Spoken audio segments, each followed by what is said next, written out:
الحمد لله وحده لا شريك له والصلاة والسلام على من لا نبي بعده. أما بعد فأعوذ بالله من الشيطان الرجيم. بسم الله الرحمن الرحيم. اليوم أكملت لكم دينكم. اللهم صل على محمد وعلى آل محمد كما صليت على إبراهيم وعلى آل إبراهيم إنك حميد مجيد. اللهم بارك على محمد وعلى آل محمد كما باركت على إبراهيم وعلى آل إبراهيم إنك حميد مجيد.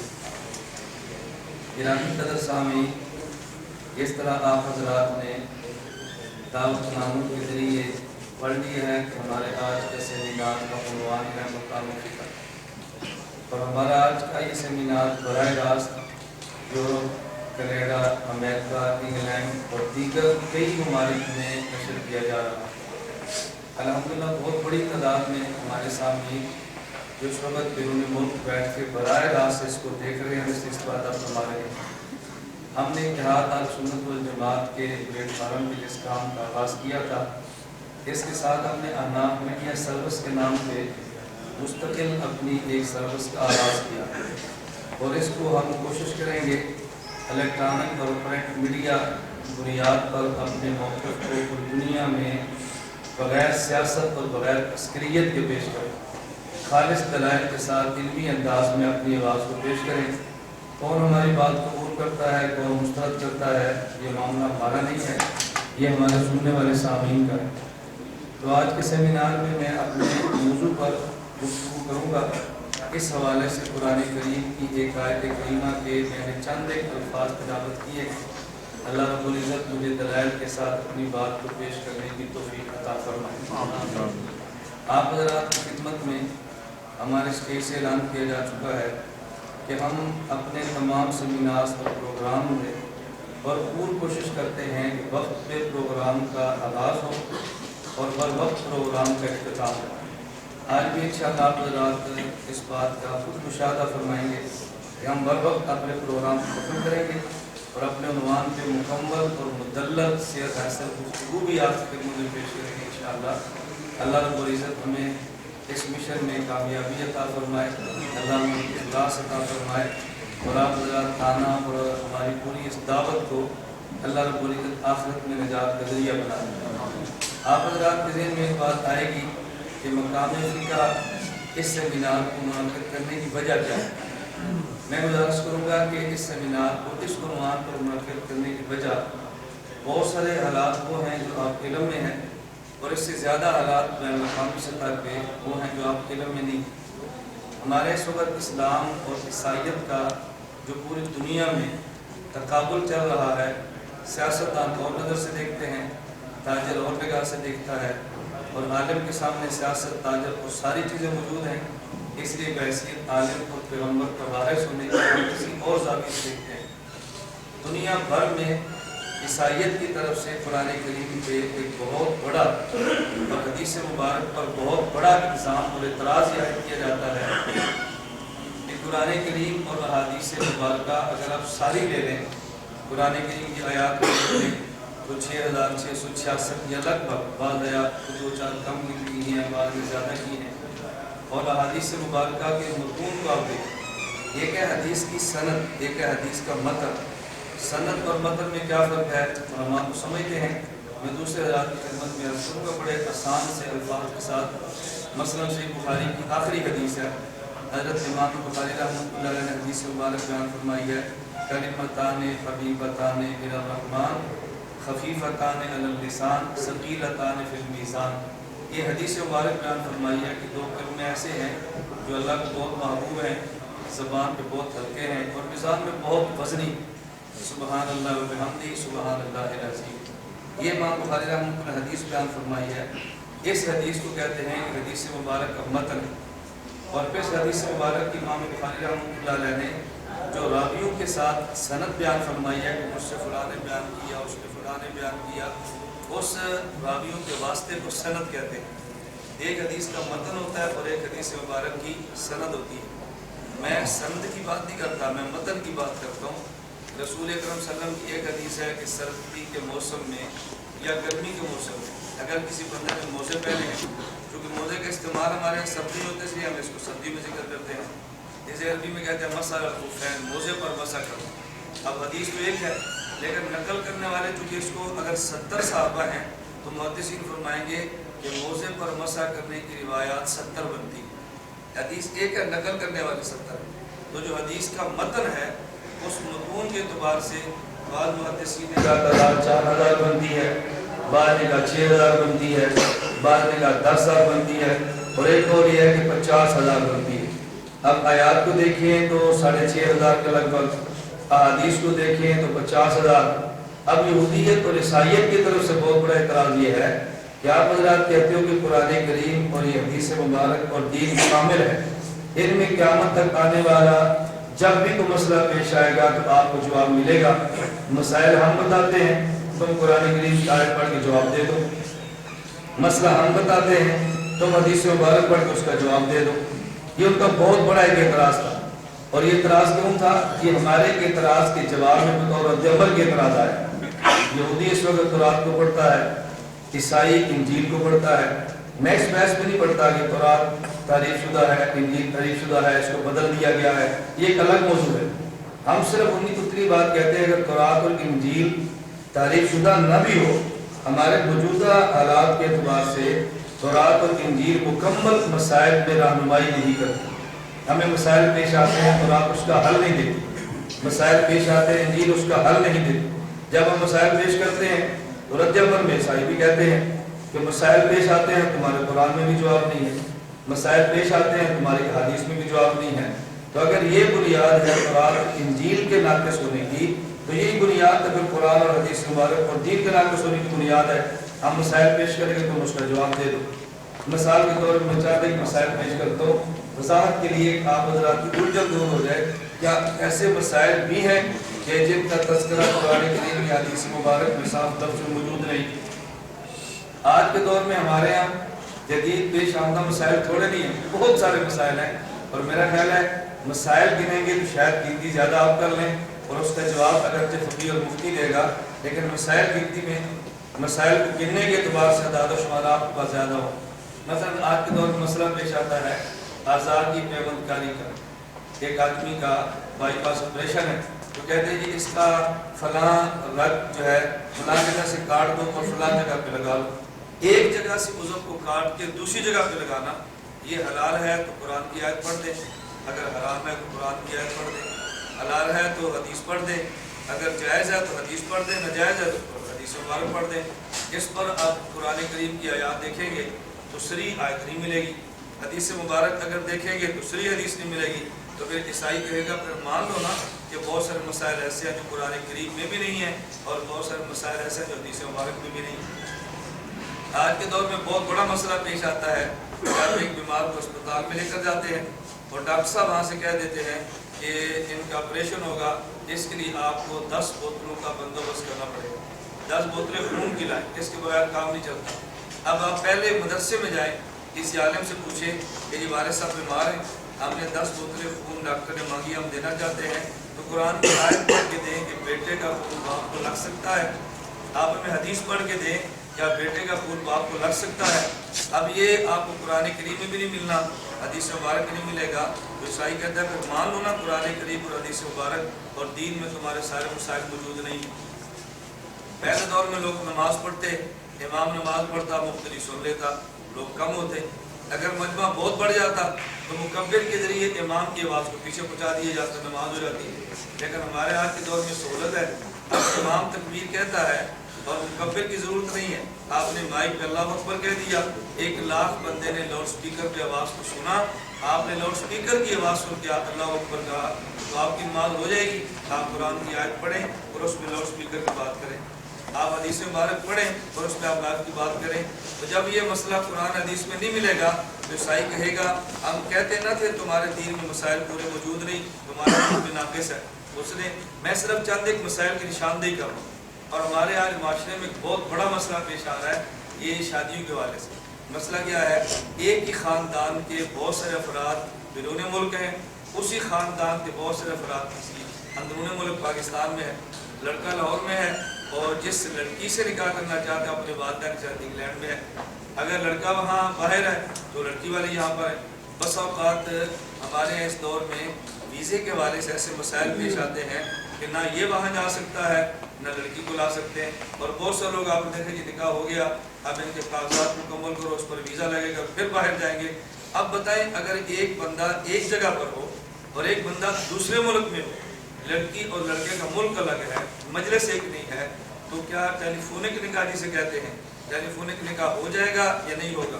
آپ قرآن کی آیت پڑھیں یا حدیث مبارک پڑھیں تو عیسائی کہے گا کہ جدید دور میں تمہارا قرآن اور تمہارا حدیث ہمارے مسائل میں ساتھ نہیں دے رہا۔ اب یہ جو بہت بڑا ان کا اعتراض تھا اور یہودیت عیسائیت کا بہت بڑا چیلنج ہے، تو آپ بتائیں اس چیلنج کا جواب آپ کے پاس کیا ہوگا؟ ہم نے اس چیلنج اور اس اعتراض کا جواب دینے کے لیے آج کا سیمینار منعقد کیا ہے۔ اگر یہ بات سمجھ آ جائے کہ فقہ اور مقامی فقہ کسے کہتے ہیں تو آپ میں سے ہر بندہ اس اعتراض کا جواب بڑی آسانی کے ساتھ دے سکتا ہے، بشرطے کہ اعتراض کو سمجھا اور اس اعتراض کا جواب بھی سمجھا۔ میں گزارش کر رہا تھا کہ بہت سارے افراد ہماری گفتگو کو نہ سمجھنے کی وجہ سے سمجھتے ہیں کہ شاید انہوں نے جو مسائل شروع کیے ہیں یہ کوئی مولویوں کی باہمی لڑائی ہے، یہ شاید کوئی مساجد کی باہمی لڑائی ہے، یہ شاید کوئی فروعی اختلافات کو ملک کو الجھانا چاہتے ہیں۔ مسئلہ یہ نہیں ہے۔ اب بتائیں جو عیسائیت کے ساتھ ہماری بحث ہے یہ فروعی بحث نہیں ہے، اصولی بحث ہے۔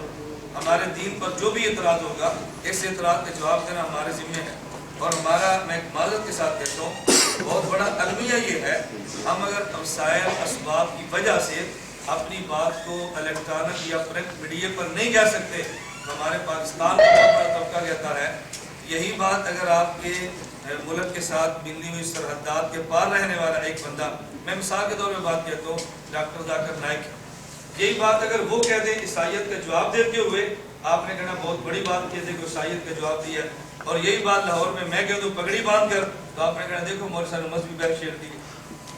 یعنی اسی اعتراض کا جواب اگر وہ 3 پیس سوٹ پہن کر دے دیں تو لوگ کہتے ہیں بہت بڑی بات ہے کیونکہ ڈاکٹر ہے، اور یہی بات اگر میں پگڑی اور رسول اکرم صلی اللہ علیہ وسلم کا مصنون لباس پہن کر جواب دے دوں تو آپ حضرات یہ دیکھو مولوی نے کون سی بحث شروع کر دی۔ ایک بہت بڑا اعتراض یہ ہوگا آپ حضرات کی طرف سے، یعنی عیسائیت نے جو اسلام پر حملے کیے، یہودیت نے جو حملے کیے، ہندو مت نے جو اس پر ہندوازم نے حملے کیے، جس کا جواب اگر کوئی ڈاکٹر 3 پیس لباس میں دے تو لوگ کہتے ہیں بہت بڑا اس کا کردار ہے، اور اگر انہی سوالات کا جواب کوئی عالم داڑھی پگڑی اور نبی پاک صلی اللہ علیہ وسلم کے مصنون لباس میں دے تو لوگ کہتے ہیں کہ مولویوں نے کون سی گرمت بھی کھانا دینے شروع کر دی ہے، یا تو ان کی بات کو بھی غلط کہو اور یا تو نہیں بھائی جواب اگر وہ دیتے ہیں ایک عالم دے تو ہمیں جواب پر بہت زیادہ خوش ہونا چاہیے۔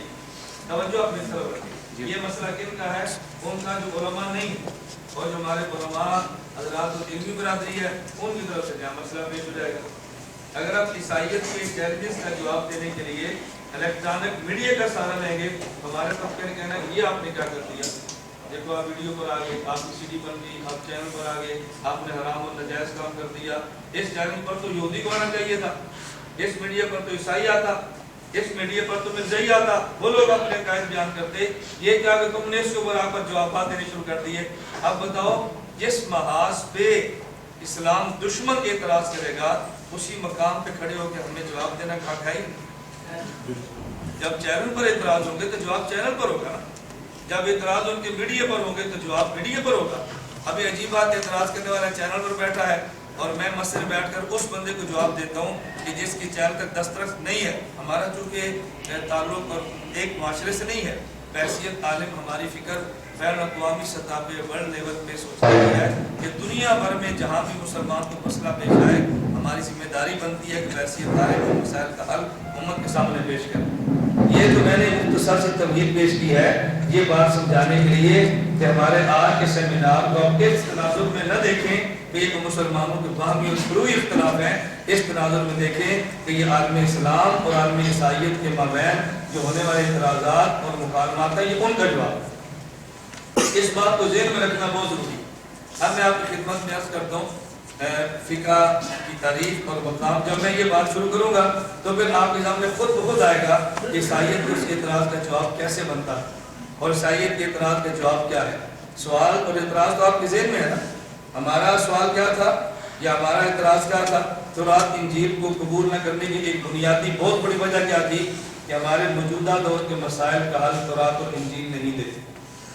اور عیسائیت نے کیا کہا, یہودیت نے کیا کہا اس کے جواب میں, اگر انجیل اور تورات مسائل کا حل پیش نہیں کرتی تو بہت سارے مسائل ایسے ہیں کہ جس کا حل تمہارا قرآن اور تمہاری حدیث بھی پیش نہیں کرتی. اب ہمارے ذمہ تھا ہم اس کا جواب دیتے کہ نہیں, اس کا حل قرآن کریم, اس کا حل حدیث مبارک میں موجود ہے, لیکن تمہارے علم میں نہیں تھا, یا ہم یوں کہیں گے تم نے پوچھا ان سے تھا جن کو ان کا جواب نہیں آتا. پوچھا ان سے تھا جن کو جواب نہیں آتا تھا. اب اگر کسی بندے کے پیٹ میں درد ہو اور کسی عالم سے کہ مجھے آپ دوائی دیں, تو مولانا صاحب کہیں میرا کام تو دوائیاں نہ بنانا ہے, نہ دوائیاں پوچھنا ہے, نہ دوائیاں دینا ہے, اور مریض شور کرنا شروع کر دے, مولوی کسی کام میں نہیں ہے, دیکھو میرے پیٹ درد کی دوائی نہیں دے سکے. اچھا بالکل اسی طرح اگر کوئی اسلامی مسئلہ ہو اور ڈاکٹر سے جا کر پوچھے کہ آپ میرے سوال کا جواب دو, کیونکہ مجھے تو جواب نہیں آتا, اور پھر دنیا ڈنڈورا پیٹے کہ دیکھو ڈاکٹر, پروفیسر, وکیل, تاجر کتنے نالائق ہیں, ہمارے شرعی مسئلے کا حل پیش نہیں کیا. بھائی کپڑا چاہیے تو تاجر موجود ہے, جوتی چاہیے تاجر موجود ہے, عدالت میں کیس رد کر وکلا موجود ہے, اگر آپ کی کوئی جسمانی عارضہ ہے تو ڈاکٹر موجود ہے, اور اگر شریعت کا کوئی مسئلہ پیش ہو تو پھر علماء, دانستہ اور دینی مدارس موجود ہیں. اس ترتیب پہ چلنے پہ کون سا یعنی ہمیں مشکل اور کون سے شبہات باقی رہتے ہیں, سب باتیں بالکل صاف ہو جاتی ہیں. خیر میں عرض کر رہا تھا کہ میں وقت کی قلت کی وجہ سے اپنے موضوع کو سمیٹ کے بات عرض کر رہا ہوں. اللہ نے توفیق عطا فرمائی. ہم صرف ہوٹلوں میں سیمینار منعقد کر کے آپ حضرات کی توجہ اپنی طرف مبذول کرانا چاہتے ہیں کہ آئندہ کبھی کسی کھلے وقت کے لیے آپ کو بلا لیا جائے, مذہب 3 گھنٹے کا سیمینار ہو, مقرر 2 نہ ہو, ایک مقرر ہو, ایک مقرر اس پہ کھل کر بات کرے, سوالات کے جواب بھی دے. اور ہماری خواہش ہے کہ آئندہ بہت سارے سیمینارز میں آپ حضرات کو کاغذ قلم دیے جائیں, سوالات کا موقع دیا جائے, آپ حضرات سوال لکھیں اور ہم سے اس کا جواب طلب فرمائیں. یہ ہم کیوں کہتے ہیں, میں نے کہا جو بین الاقوامی سطح پروپیگنڈا ہے نا, علماء خلا بہت عجیب ہے. میں ابھی گزشتہ ہفتے میں وہاں دبئی اور شارجہ سفر پہ تھا, تو ہماری ملاقات ایک ایسی جگہ پر ہوئی جو دبئی میں ڈاکٹر ذاکر نائک صاحب کے میزبان تھے, کوئی عاصم میمن, وہ ہمارے میزبان تھے. میں بہت ساری باتیں جو یعنی نجی میٹنگ کی وہ تو آپ کے سامنے نہیں رہتا, لیکن ان کا ایک ذہن یہ تھا کہ مولانا صاحب وہ جب بیان ہوتا ہے لوگ سوال کرتے ہیں اور ڈاکٹر صاحب جواب دیتے ہیں. میں نے کہا میں آپ سامنے بیٹھا ہوں, آپ کوئی سوال کرو اور میں آپ کے سوال کا جواب دیتا ہوں, آپ سوال کرو میں جواب دیتا ہوں. چند ایک سوال کیے تو ان کو بڑا تعجب ہوا. میں نے کہا وجہ صرف یہ ہے کہ آپ نے ہمیں میڈیا پر دیکھا ہی نہیں ہے. یہ یوں کہہ رہے ہیں کہ ہمارے پاس اتنے وسائل نہیں ہیں کہ ہم میڈیا پر آئیں, اور جس دن اللہ رب العزت ہمیں وسائل عطا فرمائے آپ حضرات دیکھیں کہ ہم میڈیا میں کس طرح اگر اپنی بات کو پیش کرتے ہیں انشاءاللہ. جتنے وسائل موجود ہیں ہم اس کے مطابق چلے ہیں. ہمارا لاہور میں مستقل اسٹوڈیو اور ریکارڈنگ سینٹر یہ زیر تعمیر ہے, آپ دعا فرمائیں اس کی تعمیر مکمل ہو. ہمیں بہت سارے احباب کہتے ہیں, میں کہتا ہوں کہ ہمارا بھی دل کرتا ہے الحمد سے لے کر بناس تک پوری قرآن کی تفسیر بیٹھ کے ایک جگہ پہ ویڈیو ریکارڈ کرا دیں, لیکن کوئی ریکارڈنگ سینٹر تو ہو نا. میرا بھی دل کرتا ہے صحیح بخاری پوری ریکارڈ کرا دیں اور آپ اس کو نیٹ پہ گھر بیٹھ کر دیکھیں, لیکن کوئی اس کے لیے ریکارڈنگ سینٹر تو ہو نا. مجھے ایک ساتھی میرا باہر کا سفر تھا تو مجھے کہنے لگا, میں بہت ساری باتیں نہیں کہتا, فلاں ڈاکٹر صاحب کو دیکھیں, فلاں پروفیسر صاحب کو دیکھیں کہ ان کی تفسیر بھی نیٹ پر ہے اور ان کی حدیثیں بھی نیٹ پر ہیں اور ان کے جو ہے فلاں فلاں محاذرات بھی نیٹ کے اوپر ہیں, آپ حضرات کسی کیوں نہیں ہیں. میں نے کہا ان کی خوش قسمتی اپنے موضوع کے عنوان سے یہ ہے, ان کو ایسی قوم مل گئی ہے جنہوں نے ان کو اخراجات برداشت کر لی ہیں. دعا کرو مجھے بھی ایسی قوم مل جائے, ہم بھی انشاءاللہ اس کے لیے تیار ہیں. تو یہ دعا کرو اللہ میں اس اسباب کا عطا فرمائے, اور آپ حضرات کسی کوئی شخص بھی ہمارے ساتھ کسی قسم کا بھی تعاون کرے, ہم دعا بھی کرتے ہیں, کوشش بھی کرتے ہیں. اور ابھی مجھ سے قبل جو آپ نے دیکھا مولانا, میں ویسے وضاحت کرنا چاہتا ہوں, مولانا قائد صاحب اعلان فرما رہے تھے, میرے قدر یہاں تشریف لائے, تو آپ ذہن میں ہوگا کہ مولانا یہ کہ برادری تعصب سے کام لیا ہے, بھائی کو بلا لیا ہے ہمیں نہیں بلا, یہ بات نہیں ہے. جب میں پہلے سال مدرسے پڑھنا شروع ہوا اور میری حالت نہایت مالی کمزور تھی, تو مجھے پہلے سال آخری سال تک میرا مالی اخراجات انہوں نے برداشت کیے ہیں. تو جب لوگ مجھے سننا شروع کریں تو میں آپ کا کیا خیال ہے, میں کو بھول جاؤں. آپ نے تو مجھے اب دیکھا ہے نا, ہماری وہ زندگی جو نہایت مشکلات کی تھی آپ کے علم میں تو نہیں ہے نا, تو میں ان لوگوں کو کیسے بھول سکتا ہوں. میں گزارش کرتا ہوں یہ ہمارے خمیر میں نہیں ہے کہ جو مشکل وقت میں کسی کے ساتھ ہے اس کو بھول جائے. نبی کریم صلی اللہ علیہ وسلم کی شان والی ہے, لم یشکر اللہ من لم یشکر الناس, جو بندہ لوگوں کا مشکور نہیں ہوتا وہ اللہ کے بھی شکریہ کبھی ادا نہیں کر سکتا. اللہ ہم سب کو بار مل کر تعاون کے ساتھ کام کو جاری رکھنے کی توفیق عطا فرمائے. میں نے تمہید میں شاید بات لمبی کہہ دی ہے, حالانکہ گفتگو ایسی ہے کہ اس پر 1 گھنٹہ تمہید کیا چاہیے, پھر 1 گھنٹہ دلائل کیا چاہیے, پھر ہم کھلے آپشن آپ کو دیں کہ آپ اپنے سوالات کریں اور ہم سے اپنے آپ جوابات طلب فرمائیں.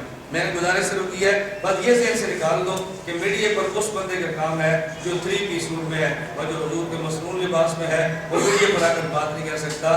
بحیثیت مسلمان آپ حضرات اپنا رخ بھی سیدھا فرمائیں، اس میں ہمیں میڈیا پر آ کر اپنی بات کہنے میں بہت آسانی ہو. میں امید ہو گیا، میں ذرا اپنی گفتگو شروع کرتا ہوں. پہلی بات یہ سمجھیں کہ شریعت نے جس قدر پیش آنے والے مسائل کے حل کے لیے اصول دیے ہیں وہ اصول 4 ہیں. توجہ رکھیں، اصول کتنے ہیں؟ 4. میں سیمینار کے عنوان کو سبق کے انداز میں بیان کروں گا تاکہ آپ حضرات کو بات سننے میں، سمجھنے میں اور یاد کرنے میں بہت زیادہ آسانی رہے. ورنہ جب آپ یہاں سے فارغ ہوں گے انشاءاللہ رات ہم گھر بیٹھے ahnafmedia.com alittihad.org یا یوٹیوب پہ آپ دیکھیں گے. انشاءاللہ مجھے امید ہے کہ ہمارا پروگرام باقاعدہ اپلوڈ رات کو ہو چکا ہوگا انشاءاللہ. آپ شاہ کے بعد گھر جائیں ahnafmedia.com پہ آپ دیکھیں گے، یوٹیوب پہ دیکھیں، گوگل پہ سرچ کریں تو ہمارا پروگرام آپ کو مکمل انشاءاللہ اپلوڈ ہونے کے بعد مل جائے گا انشاءاللہ. شریعت نے مسائل کے حل کے لیے اصول کتنے ارشاد فرمائے؟ 4. نمبر 1 قرآن کریم، نمبر 2 سنت، نمبر 3 اجماع امت اور نمبر 4 قیاس شرعی. کتنے اصول ہیں؟ 4. نمبر 1 قرآن کریم، نمبر 2 سنت، نمبر 3 اجماع امت اور نمبر 4 قیاس شرعی.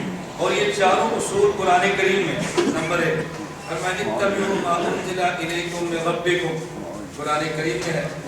اللہ رب العزت نے بیان فرمایا 12 نمبر 8 ہے سورہ اعراف کی آیت نمبر 3. فرمایا تم قرآن کریم کی اتباع کرو، جب تمہیں کوئی مسئلہ پیش آ جائے تو قرآن کریم کھول کر اس مسئلے کا حل تلاش کیا.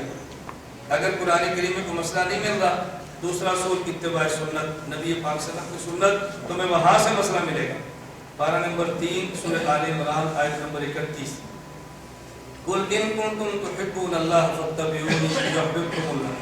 اگر مسئلہ پیش آ جائے تو حل اللہ کے نبی کی سنت سے تلاش کرو. نمبر 3 اصول اجماع امت، 12 نمبر 5 سورۃ النساء آیت نمبر 115.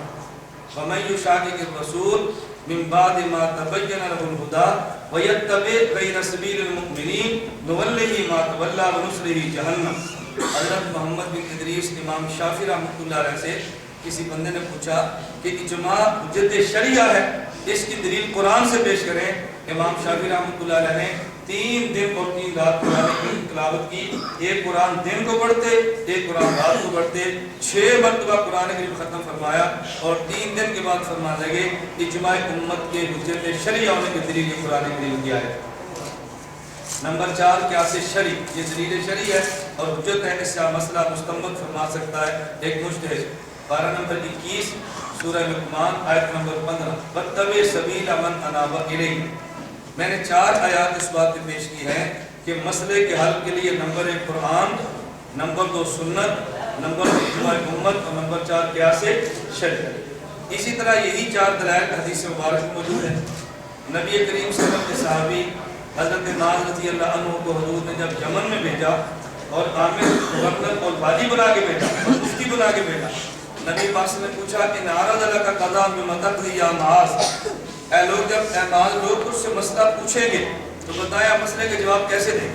اب حضرت معاذ کا جواب سنو. حضور اپنے شاگرد کو تربیت دے کر بھیج رہے ہیں اور جاتی دفعہ تربیت دیے جانے والے اپنے شاگرد سے سبق سن رہے ہیں کہ جو میں نے سبق پڑھایا ہے میرے شاگرد کو سبق سمجھ آیا کہ نہیں، سبق یاد ہوا کہ نہیں. فرمایا مجھے بتاؤ. حضرت نے کہا یا رسول اللہ اقضی بکتاب اللہ، اگر مسئلہ پیش آ گیا تو میں قرآن کریم سے حل پیش کروں.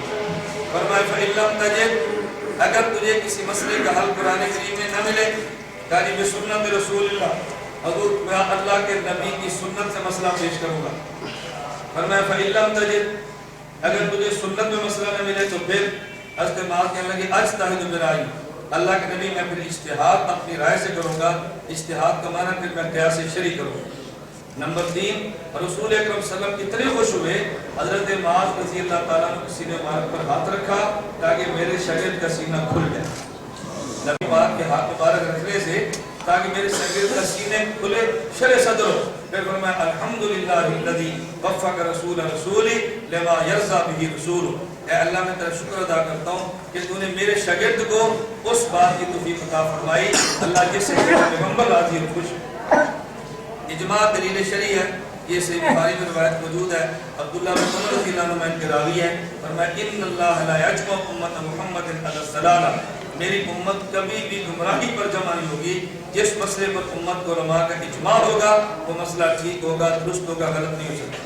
میں نے ایک بات عرض کی ہے کہ شریعت کے مسائل کے حل کے لیے اصول کتنے ہیں؟ 4۔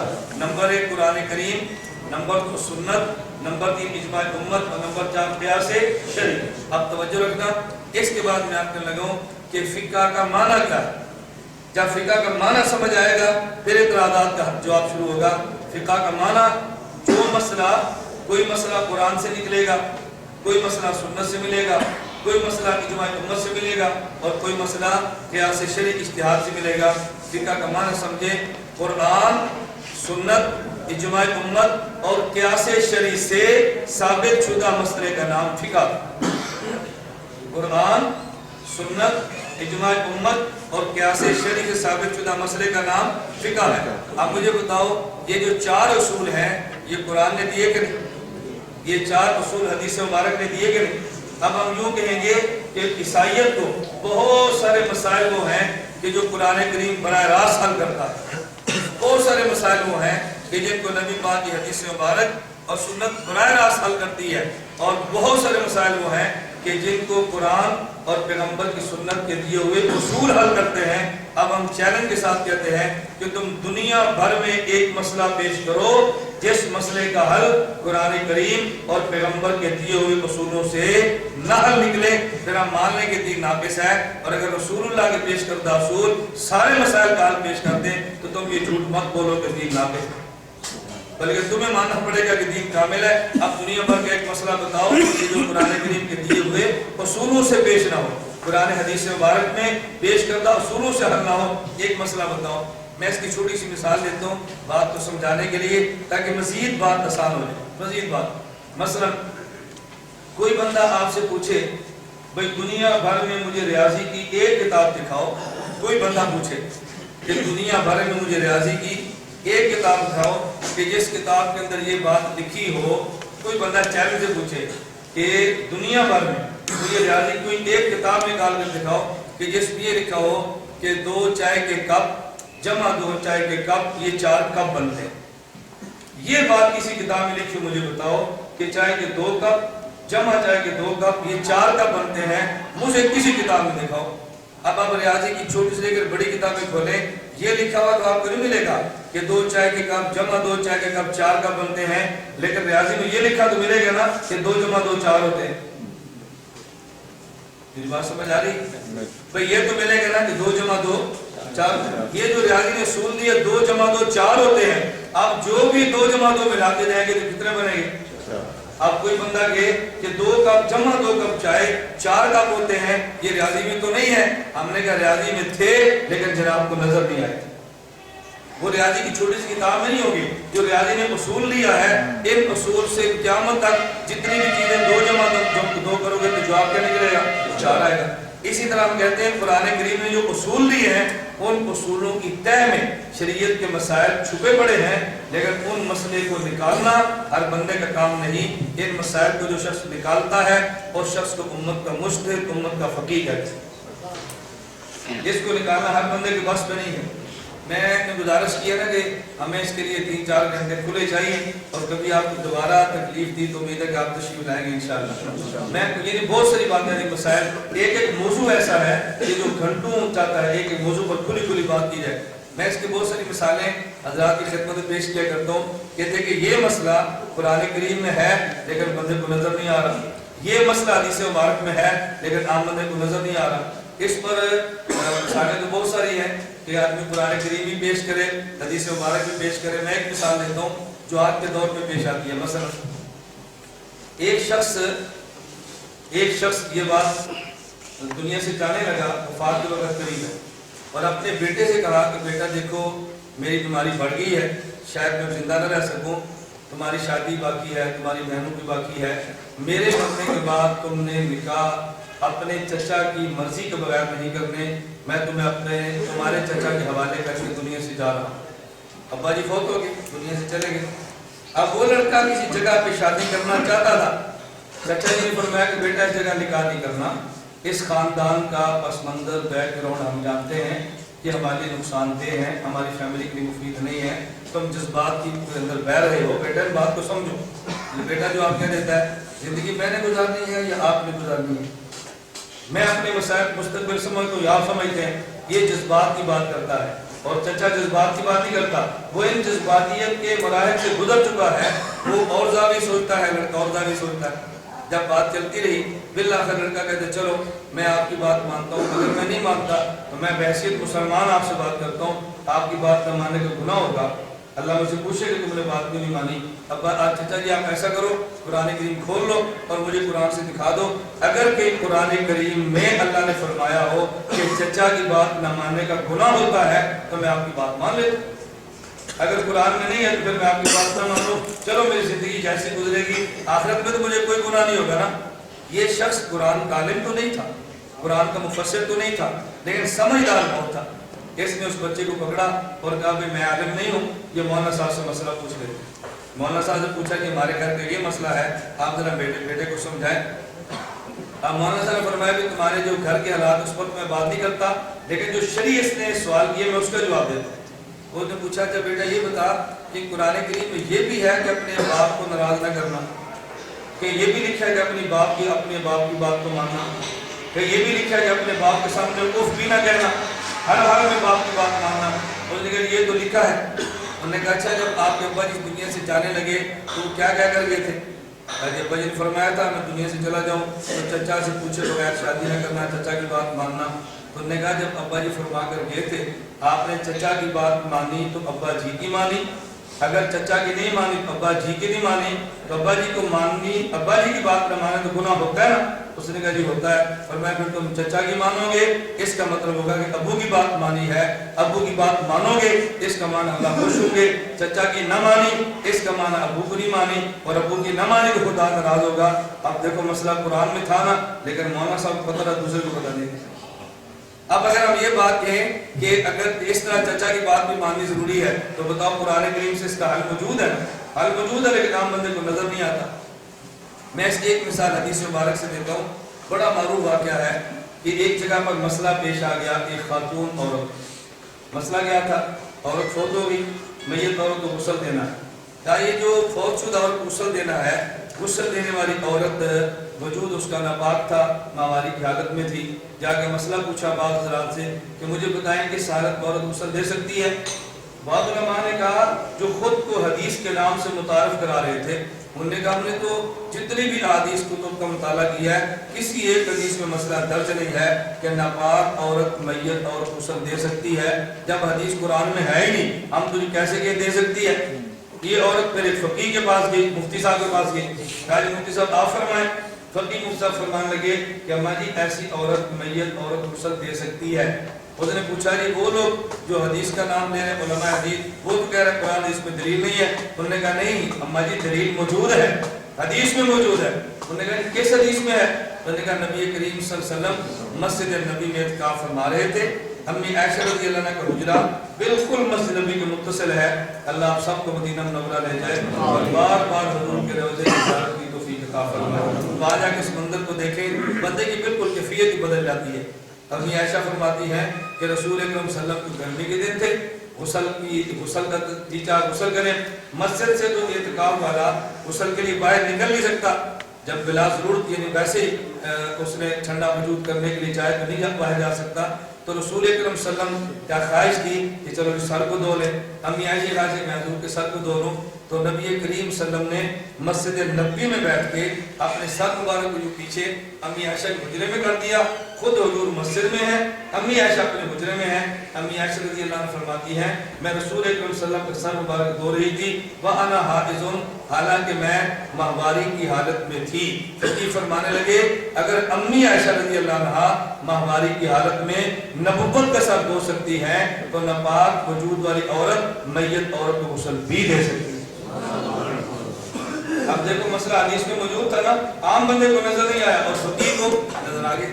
اب میں عرض کرتا ہوں یہ قرآن کریم اور سنت میں مسائل موجود ہیں، لیکن ان مسائل کو نکالے گا کون؟ فقیہ نکالے گا. توجہ رکھنا، کون نکالے گا؟ یہ جو فقیہ نکالنے والا ہے اب اگر آپ کو مسائل چاہیے تو آپ قرآن کریم کے حافظ کے پاس نہیں جائیں گے، کیوں؟ اس کو قرآن حفظ تو ہے، مسئلے نکال نہیں سکتا۔ آپ ایسے بندے کے پاس نہیں جائیں گے جس کا حدیث کا صرف مطالعہ ہے، اس نے حدیث پڑھی ہے، مسائل نکال نہیں سکتا۔ ایسے بندے کے پاس جائیں گے کہ جو فقیہ ہے، وہ قرآن کریم حدیث مبارک سے آپ کو مسائل نکال کے دیتا جائے گا۔ اس فقیہ پر اعتماد کریں گے تو ضرور مل جائے گا۔ اس کو سمجھانے کے لیے جو فقہاء نے مثال لکھی ہے وہ بڑی قابل غور ہے۔ مسائل کا مثال کیا لکھی ہے؟ کہتے ہیں ایک ہوتا ہے ڈاکٹر PhD اسپیشلسٹ، ایک ڈاکٹر ہوتا ہے، اور ایک بندہ کون ہے؟ میڈیکل سٹور والا۔ آپ بتائیں کبھی بھی چیک اپ کے لیے کسی بڑے ڈاکٹر کے پاس جائیں، کبھی آپ نے اس کے کمرے میں آپ نے کتابیں دیکھی ہیں؟ کبھی اس کے کمرے میں آپ نے بہت بڑی ادویات دیکھی ہیں؟ کبھی ادویات دیکھی ہوں؟ بڑے ڈاکٹر کو چیک اپ کرانے کے لیے جائیں اور اس کے کمرے میں ایک بھی دوائی آپ کو نظر نہیں آئے گی سوائے ان 2-4 کے جو بطور سیمپل کسی ان کو کمپنی نے دی ہوگی، دوائی نہیں ہوگی۔ اور میڈیکل سٹور میں جائیں تو وہاں دوائیوں سے پورا کمرہ نہیں، کمرے بڑے بڑے ہوتے ہیں۔ آپ کے ذہن میں کیا آتا ہے؟ ان دونوں میں سے حیثیت بڑی کس کی ہے؟ میڈیکل سٹور والے کی یا ڈاکٹر کی؟ کیوں؟ اس کے پاس تو دوائیاں نہیں، تو حیثیت کیسے؟ جتنی دوائیاں میڈیکل سٹور میں پڑی ہیں ان میں کوئی ایک بھی ایسی دوائی نہیں جو ڈاکٹر کے علم میں نہ ہو۔ ڈاکٹر علم میں وہ دوائیاں بھی ہیں، اگر اس کے علم میں نہ ہوتی تو ڈاکٹر کیوں لکھ کے دیتا ہے کہ یہ دوائی آپ میڈیکل سٹور سے لے لیں؟ اس کا معنی اس کو دوائی کا پتہ ہے نا۔ فرق کیا ہے کہ میڈیکل سٹور والے کو یہ تو پتہ ہے کہ میرے میڈیکل سٹور میں ادویات پڑی ہیں، لیکن اس کو یہ نہیں پتا یہ دوا کس مرض کے لیے ہے۔ ڈاکٹر کو یہ بھی پتا ہے دوا کون سی ہے، اور یہ بھی پتا ہے کس مرض کے لیے ہے۔ جس بندے کے پاس قرآن اور حدیث کے الفاظ ہوں اس کی حیثیت میڈیکل سٹور والے کی ہے، اور جو بندہ ان سے مسائل نکال سکتا ہو اس کی حیثیت فقیہ اور اس کی حیثیت اسپیشلسٹ ڈاکٹر کی۔ اب بتاؤ لیکن یہ کام کس کا ہے؟ فقیہ اور مجتہد کا۔ میں اگلی گزارش کرتا ہوں، پھر اس کو بہت سارے احباب یہ بات کہہ دیتے ہیں چلو ہم فقیہ کو مان لیتے ہیں، مجتہد کو مان لیتے ہیں، لیکن یہ فقیہ اور مجتہد کیا معصوم ہے؟ غلطی نہیں کر سکتا؟ ہو سکتا ہے مسئلہ کچھ سے غلطی ہو جائے، پھر ہم کیسے اس پہ عمل کریں؟ اس کے لیے بات یاد رکھیں، ہم فقیہ اور مجتہد کو نبی کی طرح معصوم نہیں مانتے، ہاں البتہ فقیہ اور مجتہد کو معجور مانتے۔ دو لفظ یاد رکھ لیں، معصوم نہیں مانتے، کیا مانتے ہیں؟ معجور۔ معصوم کا معنی یہ ہے اللہ اس سے غلطی نہیں ہونے دیتا، اور معجور کا معنی اس سے غلطی ہو جائے اللہ اس غلطی پر بھی اس کو اجر دیتا ہے۔ اگر مجتہد سے غلطی بھی ہو جائے نا، میں اس کی گزارش کر رہا ہوں، اگر مجتہد سے کسی مسئلے پر غلطی بھی ہو جائے اس غلطی پر بھی مجتہد کو جنت ملتی ہے۔ اگر مسئلہ ٹھیک بتا دے تو جنت ڈبل مل جاتی ہے، اگر خطا ہو جائے تو جنت سنگل ہوتی ہے۔ ڈبل مل جائے تو بڑی ہے، اگر غلطی ہو جائے تو چھوٹی ہے، بڑی ہو جائے تو اجران ہے، اور اگر غلطی ہو جائے صحیح مسئلہ بتا دیا تو اجران، خطا ہو گئی اجرن ہے۔ اس کی ذرا مثال بھی سمجھیں، اس کا مطلب کیا ہے کہ مجتہد مسئلہ غلط بھی بتائے اور تب بھی قابل قبول ہے، اور جو مجتہد نہیں ہے وہ مسئلہ ٹھیک بتائے تب بھی غلط ہے۔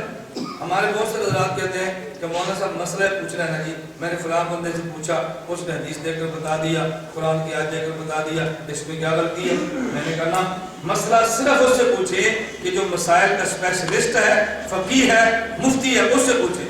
لوگ کہتے ہیں اس میں حرج کیا ہے؟ میں حرج بتانے کے لیے موجودہ سسٹم کی مثال پیش کرتا ہوں۔ مجھے بتائیں اگر ڈاکٹر اسپیشلسٹ ہو، ڈاکٹر سرجن ہو، اور اس کے پاس لے کر دیں کسی مریض کو اور وہ تجویز کرے آپریشن، تو اس کی تجویز کو مان لیتے ہیں یا نہیں؟ بتائیں۔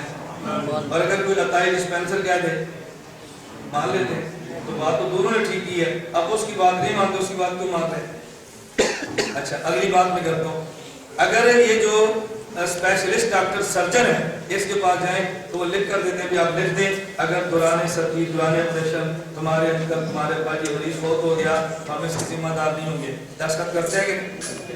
اور اگر کسی ابتدائی ڈاکٹر کے پاس جائیں اور کوئی ابو جی بیمار ہے، وہ کہے کہ میں انجیکشن لگا تو لکھ دو، اگر یہ ابو جی فوت ہوگا تو میں ذمہ دار نہیں ہوگا، آپ اس کو لکھ کے دیتے ہیں؟ دیکھیں دونوں میں فرق ہے۔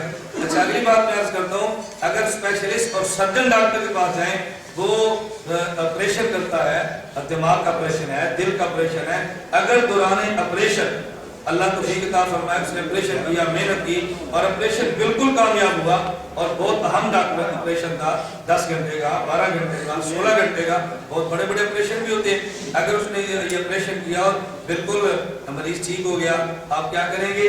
جو ماہانہ حکومت اس کو تنخواہ دیتی ہے بحیثیت ڈاکٹر، وہ اس کو تنخواہ بھی ملے گی، اور جو کہ آپریشن بہت اہم تھا اور اس نے کامیاب کیا ہے اس کو شاباشی ملے گی نا، ترقی بھی ملے گی، لوگ اس کے گیت بھی گائیں گے، بہت بڑا ڈاکٹر ہے۔ لیکن اگر دوران آپریشن مریض فوت ہو گیا، اس کو ترقی تو نہیں ملے گی، لیکن اصل جو اس کی ماہانہ تنخواہ ہے ڈاکٹروں نے کی، حکومت وہ تنخواہ تو ختم نہیں کرتی۔ اگر آپریشن کامیاب ہو تو اصل تنخواہ بھی ملتی ہے اور ترقیاں بھی ملتی ہیں، اور اگر آپریشن کامیاب نہ ہو اصل تنخواہ بھی ملتی ہے اگر کہ اس کو ترقیاں نہ ملے۔ یہ اس کو جو اعزازات تھے ان باتوں کی وجہ سے یہ ممکن اعزازات نہ مل سکے۔ اب میں گزارش کرتا ہوں اسی طرح فقیہ اور مجتہد ہے، اگر فقیہ اور مجتہد نے مسئلہ ٹھیک بتا دیا اجتہاد کا اجر بھی ملے گا اور ٹھیک مسئلہ بتانے کا اجر بھی ملے گا۔ اگر مجتہد سے خطا ہو گئی چونکہ مسئلہ ٹھیک نہیں ہوا، اس پر اجر تو نہیں ملے گا لیکن اجتہاد کرنے کا اجر پھر بھی ملے گا۔ تو مجتہد معصوم تو نہیں ہوتا لیکن معذور ہوتا ہے۔ اب بتاؤ معذور پر کیا اعتراض کرنا؟ جس کی خطا پر بھی جنت ملتی ہو اس کے خلاف آدمی بول کے اپنے اعمال کو سیاہ تو کر سکتا ہے لیکن اس کی شان میں کوئی کمی نہیں کر سکتا۔ اس طرح کی امت میں کئی ایک مجتہد ہے۔ اچھا میں گزارش کر رہا تھا اگر کوئی عطائی ڈاکٹر ہو، اس کے پاس ڈگری نہ ہو، سند نہ ہو اور وہ دوائی دیتا پکڑا جائے تو محکمہ ہیلتھ والے پکڑ کے اس پر کیس کرتے ہیں کہ محلے والے 10 بندے کہہ دیں کہ اس پہ کیس نہ کرو، یہ تو بہت اچھا ڈاکٹر ہے، ہمارے بخار، ہمارے پیٹ درد، ہماری ساری دوائیاں میں یہ دیتا ہے۔ حکومت کہتے نہیں پرچہ کاٹو۔ بھئی پرچہ کیوں کاٹو؟ میں وجہ تو بتاؤ۔ اگر اسپیشلسٹ ڈاکٹر سے دوائی دینے میں خطا ہو جائے تو بھی کچھ نہیں ہوتا، اور اگر عطائی ڈاکٹر ٹھیک دوائی دے دے پھر بھی پرچہ کٹتا ہے۔ کیوں؟ اس کا منصب نہیں تھا، اس کا منصب تھا۔ اگر قرآن کریم اور احادیث مبارک موجود ہو تو مسئلہ اور فتویٰ دینا یہ کام کس کا ہے؟ فقیہ اور مجتہد کا ہے۔ اگر اس سے خطا ہو جائے تو تب بھی آپ بے غم رہیں، اس کی خطا پر بھی اللہ جنت عطا فرمائے۔ میں نے عرض کیا تھا نا یہ موضوع بہت لمبا ہے، اس پر میں آپ کی خدمت میں قرآن کریم سے مسائل پیش کرتا، میں حدیث مبارکہ سے مسائل پیش کرتا، مثالوں کے ساتھ بات کرتا۔ ایک آدمی اور مسئلہ بتاتا ہے، دوسرے اور مسئلہ ہے، اور صحابی رضی اللہ تعالیٰ عنہ کو نبی پاک صلی اللہ علیہ وسلم شاباش بھی دیتے ہیں اور اس کی تائید بھی فرماتے ہیں۔ تو میں نے عرض کیا نمبر 1 فقہ کا معنی کیا ہے، اور نمبر 2 یہ مسائل کون نکالے گا؟ فقیہ اور مجتہد۔ پھر امت میں فقہا اور مجتہد وہ جن کے فقہ کو پوری دنیا کے مسلمانوں نے تسلیم کیا ہے وہ 4 ہیں۔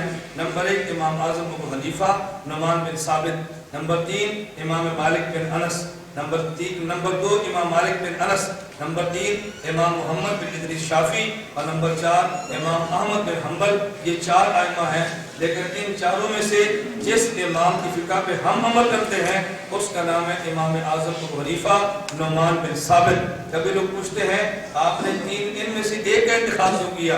اس کی 2 وجہ سے نشین فرما رہے ہیں۔ نمبر 1 حضرت امام اعظم ابو حنیفہ تابعی ہیں، براہ راست پیغمبر کے صحابہ کی زیارت کی، اور تابعی غیر تابعی سے اعلیٰ ہوتا ہے۔ اور دوسری وجہ امام اعظم ابو حنیفہ رحمۃ اللہ علیہ کی فقہ یہ شورائی فقہ ہے، 40 رکنی کمیٹی بیٹھ کے مسائل پہ گفتگو کرتی اور اس کے بعد مسئلہ لکھا جاتا۔ باقی ائمہ کی فقہ شخصی ہے، ہمارے امام کی فقہ شورائی ہے۔ تو بتائیں شورا کو شخصیت پر ترجیح ہوتی ہے کہ شورائی نظام اور ہوتا ہے، شخصی نظام اور ہوتا ہے؟ شخصی نظام تو آمریت ہے، آمریت اور چیز ہے، اور شورائی نظام اور چیز ہے۔ میں گزارش کر رہا تھا کیونکہ ہمارے امام کی فقہ شخصی نہیں شورائی ہے، اور باقی ائمہ کی فقہ اور شخصی ہے، اور شخصیت کو شورائی پر اور شورائیت کو شخصیت پر ترجیح ہوتی ہے۔ ہم اس لیے امام اعظم ابو حنیفہ کی فقہ کو لیتے ہیں۔ میں اپنی بات کو سمیٹتے ہوئے آخری بات عرض کر کے خلاصہ آپ کی خدمت میں عرض کر کے آپ سے اجازت چاہوں گا۔ میں نے گزارش کیا کہ میں نے تمہید باندھی تھی، ذرا سوال اور پھر سوال کا جواب ذہن میں رکھ لیں۔ عیسائیت نے اعتراض کیا کیا تھا کہ قرآن کریم حدیث مبارک دین ناقص ہے۔ کیوں؟ اس لیے کہ سارے مسائل کا جواب قرآن کریم کھولو تو نظر نہیں آ رہا، حدیث مبارک دیکھو تو نظر نہیں آ رہا، تو دین کامل نہ ہوا ناقص ہوا۔ اس کا ہم نے جواب کیا دیا؟ قرآن کریم نے اصول دیے ہیں، حدیث مبارک نے اصول دیے ہیں، ان اصولوں کی روشنی میں دنیا بھر میں ایک مسئلہ ثابت نہیں کیا جا سکتا کہ جس مسئلے کا حل شریعت میں موجود نہ ہو۔ اور یہ جو قرآن کریم اور حدیث مبارک میں 4 اصول ہیں، قرآن، سنت، اجماع اور قیاس، ان چاروں سے ثابت شدہ مسئلے کا نام فقہ ہے۔ اب ہم عیسائیت سے کہتے ہیں تم ایک مسئلہ بتاؤ جس کا جواب ہماری فقہ کے اندر موجود نہ ہو، تو جو اعتراض عیسائیت نے کیا تھا کہ دین کامل نہیں، اس کا جواب ہے کہ دین کامل ہے۔ کہاں پر لکھا ہے؟ انہیں کو جی فقہ کے اندر لکھا ہے۔ کہاں لکھا ہوا ہے؟ فقہ۔ آپ جانبداری سے مجھے بات فرمائیں، آپ قرآن کریم کو پورا پڑھ لیں، اور آپ میں سے کوئی ایک بھی ایسا بندہ نہیں ہوگا شاید کہ جس نے پورا قرآن کریم نہ پڑھا ہو، کوئی حافظ ہوگا، کوئی ناظر ہوگا، لیکن آپ میں سے کوئی بندہ کسی سے پوچھے آپ مسائل کے جواب دے سکتے ہیں؟ آپ کہتے ہیں نہیں۔ قرآن کریم ترجمے سے پڑھا ہوگا، پھر بھی کہتے ہیں مسئلے کا جواب ہمیں نہیں ملتا۔ جب ترجمے سے پڑھا تو پھر کیوں نہیں نکلتا؟ اس کی وجہ کہ جو قرآن نے اصول دیے ہیں ان اصولوں سے مسائل نکلتے ہیں، یہ چونکہ ہر بندے کے بس میں نہیں تھا، اس کے لیے اللہ نے فقہا کا انتخاب فرمایا، اور فقہا کا انتخاب فرما کے ان سے فقہ مرتب کروائی ہے۔ تو عیسائیت کے سوال کا جواب دین کامل اس کی صورت فقہ ہے۔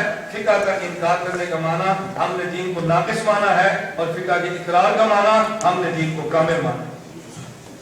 فقہ کے انکار کا معنی کہ دین ناقص ہے، اور فقہ کے اقرار کا معنی دین کامل ہے۔ تو جو شخص فقہ کے وجود کو نہیں مانتا وہ عیسائیت کے اسلام پر اعتراض کو پکا کرتا ہے، اور جو فقہ کے وجود کا اقرار کرتا ہے وہ عیسائیت کے اعتراض کو مسترد کرتا ہے۔ ہم عیسائیت کے اعتراض کو قبول نہیں کرتے بلکہ ان کے اعتراضات کو مسترد کرتے ہیں۔ اللہ مجھے اور آپ سب کو یہ بات ماننے کی توفیق عطا فرمائے۔ حضرت امام اعظم ابو حنیفہ رحمۃ اللہ کے بارے میں ایک بات معروف ہے کہ امام اعظم ابو حنیفہ سراج و ہادی الامہ، اس امت کا چراغ، اس امت کا اس کا ذرا مفہوم سمجھیے، اس امت کا چراغ۔ چراغ کیا کام کرتا ہے؟ مثال کے طور پہ یہاں کچھ عبارت کی لکھی پڑی ہے، لیکن ابھی آپ لائٹ آف کر دیں تو لکھی ہوئی عبارت بھی جو پہلے سے موجود ہے آدمی پڑھ نہیں سکتا۔ کیوں؟ کہتا ہے روشنی نہیں ہے، اندھیرا ہے، لائٹنگ نہیں ہے۔ لائٹ جلاؤ بھائی، خط پڑھنا ہے، لائٹ جلاؤ قرآن کریم کی تلاوت کرنی ہے، لائٹ جلاؤ ہمیں فلاں چیز پڑھنی ہے۔ تو ایک چیز پہلے سے موجود ہوتی ہے لیکن اندھیرے کی وجہ سے نظر نہیں آتی، اور جب چراغ جلتا ہے تو بات نظر آتی ہے۔ امام اعظم اس امت کے چراغ ہیں۔ چراغ ہونے کا مطلب یہ ہے قرآن کریم حدیث مبارکہ کی تہ میں مسائل موجود تھے لیکن چراغ جلا نہیں تھا، تو امت کو سارے مسائل نظر نہیں آئے، اور جب یہ چراغ جلا ہے تو تہ میں چھپے سارے مسائل نظر آئے۔ چراغ جل دے اور مسائل نظر آ جائے تو اس کو قبول کرنا چاہیے، روشنی سے استفادہ کرنا چاہیے، یا اس روشنی کی بجھانے کی فکر کرنی چاہیے۔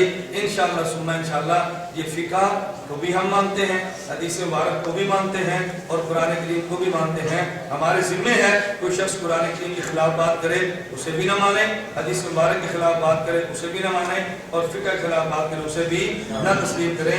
ہم قرآن بھی مانتے ہیں، حدیث مبارک بھی مانتے ہیں، اور فقہ بھی مانتے ہیں۔ یہ میں نے مختصر سی گزارشات عرض کی ہیں، اور میں آخر میں آپ تمام حضرات کا شکریہ بھی ادا کرتا ہوں کہ آپ تمام احباب ہمارے سیمینار میں تشریف لائے ہیں، اور ہمیں امید ہے کہ جب آئندہ آپ حضرات کو پھر کبھی دعوت دی گئی تو آپ پھر بھی تشریف لائیں گے انشاءاللہ۔ ہم وقتاً فوقتاً لاہور میں ارادہ ہمارا 3 ماہ بعد 4 ماہ بعد کوئی نہ کوئی مختلف مقام پر سیمینار منعقد کرتے رہیں۔ میں آپ سے گزارش کروں گا کہ جس طرح احباب خود تشریف لائے ہیں اور جن حضرات تک ہماری رسائی نہیں، ہماری دعوت آپ ان کو پہنچائیں، اور آئندہ سیمینار میں ان کو یہاں پر لانے کی کوشش فرمائیں۔ ابھی جس طرح آپ کے سامنے کتب کا اعلان کیا جا رہا تھا، میں نے یہاں گزشتہ عامر ہوٹل کے 11 دسمبر میں ہونے والے سیمینار میں بھی اعلان کیا تھا کہ جس وقت حرم مکہ میں گیا تو مولانا محمد مکی حجازی صاحب دامت برکاتہم جو حرم مکہ کے مدرس ہیں، انہوں نے مجھے فرمایا کہ نماز کے نام پہ ایک ایسی کتاب تحریر ہونی چاہیے کہ عام معروف یہ ہے کہ ان کی کتاب پہ، ان کی نماز پہ دلائل موجود نہیں ہیں۔ الحمدللہ میں 1 سال لگا ہے، وہ کتاب تیار ہو گئی ہے، اور تیار ہو کر کتاب میں مارکیٹ میں آ گئی ہے۔ ہماری خواہش ہے اللہ ہمیں اسباب عطا فرمائے، ہم عام کریں گے، ہم آپ کو دعوت دیں گے، اللہ توفیق عطا فرمائے۔ تو آپ حضرات جس حد تک ممکن ہو نماز اہل سنت والجماعت کے نام پہ یہ تحریر کی جانے والی جو کتاب مارکیٹ میں آ چکی ہے، آپ اس کو خود تو پڑھیں، لیکن خود پڑھنے کے بعد ہماری خواہش ہوگی اگر آپ اس کو مفید اور مناسب سمجھیں تو جس حد تک ممکن ہو اس کو زیادہ سے زیادہ عام کریں۔ ہم اس میں کچھ جھجکتے نہیں، کیونکہ ہماری ضرورت ہے. ہم سب کچھ تقاضا رکھتے ہیں کہ آپ اس کے ارادے فرمائیں، جس حد تک ممکن ہو کوئی ساتھ اس کتاب کو لے لے، خود پرنٹ کرائے، خود اس کو تقسیم کرائے، اس کتاب کو عام کریں، تاکہ نماز سے اہل سنت والجماعت کے نام پہ تحریر کی جانے والی کتاب ہر بندے کے ہاتھ میں ہو، اور اپنی نماز جو ہم نے 5 وقت میں روزانہ پڑھنی ہوتی ہے اس کے دلائل بھی ہمارے پاس موجود ہو. اللہ رب العزت مجھے اور آپ سب کو دین خدمت کے دین متین کی خدمت کی قبول فرمائے. وآخر دعوانا ان الحمدللہ رب العالمین. خوشی پڑھ لیں.